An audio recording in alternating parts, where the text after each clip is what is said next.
একটা ডিমের দাম ৩২০ টাকা। কথাটা আমি কেন বললাম সেটা আগে বুঝো। ভাই, একটা ডিম থেকে একটা মুরগি হয়। সো একটা মুরগির কেজি এখন আনুমানিক ২০০ থেকে ৩২০ টাকার মাঝামাঝি পড়ছে। মানে আমি গতকাল কিনতে গিয়ে দেখলাম যে আই থিংক ২৮০ টাকা থেকে ৩০০ টাকার মধ্যে পড়ছে।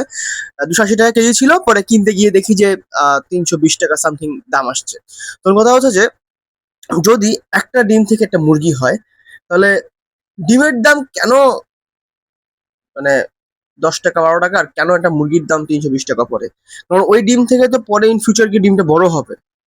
তো কথাটা আমরা এটাই বলতে পারি, যখন আমরা কোনো জিনিস কিনি বা কিছু করি, তখন আমরা ফিউচারে ওটার গ্রো করার চিন্তা করে আমরা কিনি।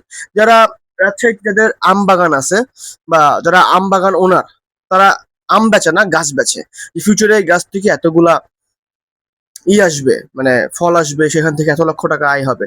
তাহলে ঠিক আহ, ওই হিসাবে তারা ওইরকম দাম ঠিক করে যে ৫০,০০০, ২০,০০০, ১ লাখ টাকা করে একটা গাছ বেচে। তো কথাটা হচ্ছে যে যারা ডিম বেচে তারাও তো চাইলে একটা মুরগির একটা ডিমের দাম ৩২০ টাকা করে বেচতে পারে, কারণ ফিউচারে এইখান থেকে ডিম থেকে বাচ্চা হবে, সেখান থেকে এরকম হবে ৩২০ টাকা হবে। তো ও ১০ টাকা প্রতি পিস করে বেচে, ২ টাকা লাভ রেখে। আর ওইদিকে এরকম কেন? কারণটা কি? অ্যান্ড ভিডিওটা ভালো লাগলে এখনই লাইক এন্ড সাবস্ক্রাইব করে দাও। Thank you very much, bye by.